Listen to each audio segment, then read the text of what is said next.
Hi friends, smart කිරිගව පාලනේ YouTube channel එකට ඔයාලව සාදරයෙන් පිළිගන්නවා. ඔයාලා එකතු වෙන්නේ ලංකාවේ කිරිගව පාලනය ගැන තියෙන හොඳම YouTube channel එකත් එක්ක. මම අද ඔයාලට කියන්න යන්නේ මං ගාව ඉන්න උසස් වර්ගයේ ජර්සි පැටියා ගැන. මෙයා ඉපදිලා දවස් 2-3ක් විතර වෙනවා. සාමාන්‍ය කිරිගව මඩුවක වස්තු තියාගන්නේ නැහැ. කවුරු හරි AI කරන්න මස්සු හදන කෙනෙක් ඉන්නවා නම් මට කමෙන්ට් එකක් දාන්න. මගේ වීඩියෝ හොඳයි කියලා හිතන කෙනෙක් ඉන්නවා නම් මාව සබ්ස්ක්‍රයිබ් කරලා තියාගන්න අමතක කරන්න එපා.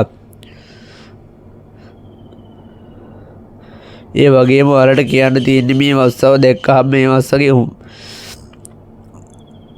මනාව වෙඩිච්ච තැල්ලක් නැති බවින් හා මේ වස්සගේ පිරුමියෙන් ඔයාලට අනිවාර්යයෙන්ම වටිනා ජර්සි වර්ගයේ වස්සක පිළිබඳව දැන ගැනීමට හැකිවනු ඇත. ඉතින් මට තවදුරටත් කියන්න තියෙන්නේ මාව සබ්ස්ක්‍රයිබ් කරන්න.